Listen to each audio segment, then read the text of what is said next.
You can't win an argument with a narcissist, but that doesn't mean you're powerless. In fact, the moment you stop trying to win, everything changes.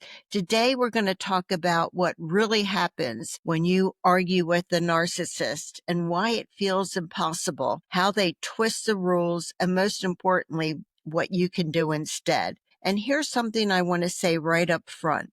The goal isn't to win the argument. We're going to come back to that because once you understand what is worth holding on to, everything changes. So let's answer the question why arguing with the narcissist feels so twisted.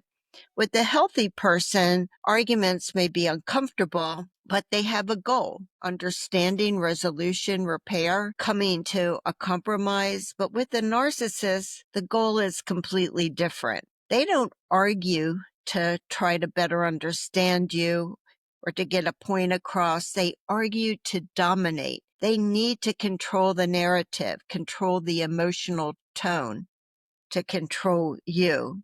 And they'll use whatever tactics it takes. They'll deflect and flip it back on you. You'll know that for sure they're going to gaslight you by denying your reality.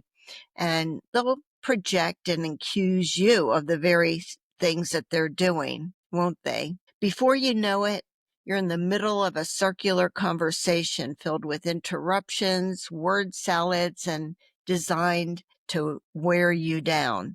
What starts as a simple concern becomes a tangled mess of blame and confusion. And eventually, you find yourself defending your tone, your memory, and even your sanity.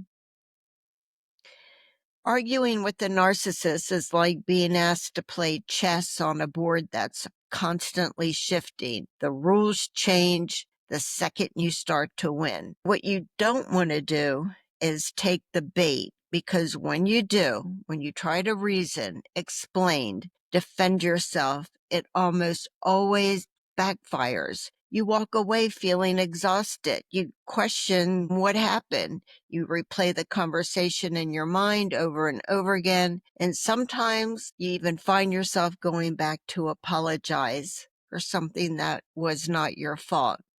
That's not a conversation. That's a trap. And the narcissist knows exactly how to spring it. What you thought was going to be a moment of clarity becomes a performance, a power play where the narcissist's ego has to win and your truth has to be erased. So what you should do is a little tricky. The way to protect yourself and your space is don't argue, clarify. Say what you need to say calmly and directly.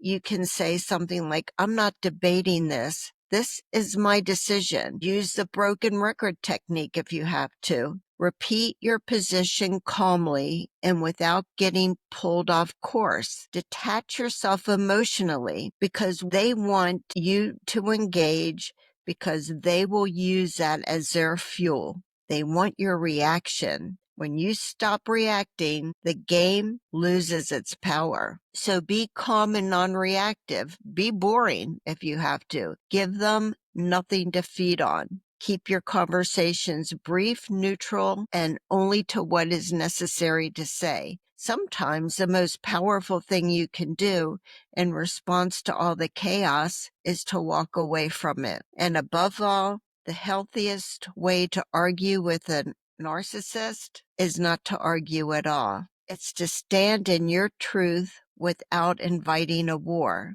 Now, there is a moment from Undercurrent that captures all of this perfectly. Annie has already built much of her life. She's working as an equine surgeon. She's standing on her own 2 feet again, finally. And her estranged, narcissistic husband, Santino, has to meet her for dinner. She has to because it's about their daughter. At that dinner table, he looks Annie straight in the eyes and says, okay, you did your thing, you worked, it should be out of your system. Now it's time for you to come home and be my wife. That wasn't a conversation. It was a command dressed as, I don't know, a compromise. That's not an argument Annie was ever going to win. There was no way that she was going to be able to reason, no way to explain how she had changed. He's not interested in that. So she didn't try. She just said no, with no drama, no anger. She acted on her truth by walking away and living her life, because that's the power of knowing who you are. You don't have to convince the narcissist. You don't have to win the argument. You just have to live from your truth. That's what Annie did. And that's what you can do too. I want to mention something else that's important. Trying to navigate this all alone can be overwhelming. If it's possible for you, consider a professional who understands the full picture of what you're going through specifically.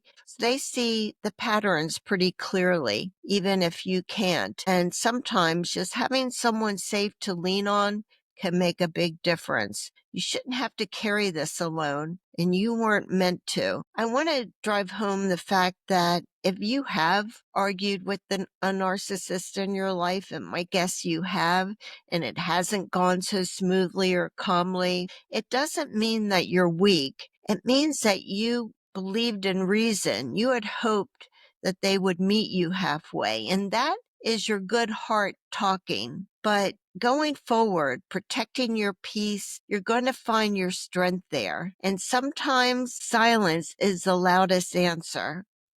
If this episode spoke to you, I'd love to hear your thoughts in the comments. Let's keep creating a space for clarity, strength, and healing. You're in the grip, and you can set yourself free. For those new to my podcast, I'm Kyle Hackley, attorney and author of Undercurrent, a story about Annie who breaks free from a narcissistic marriage. Annie isn't just one person. Annie is anyone who has ever experienced narcissistic abuse.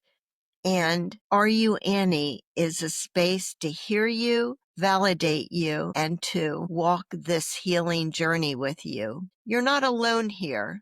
I want you to remember that you are stronger than you think. I want you to be tenacious and never give up on what's important to you. Thank you for staying on this journey with me, and I will see you next time.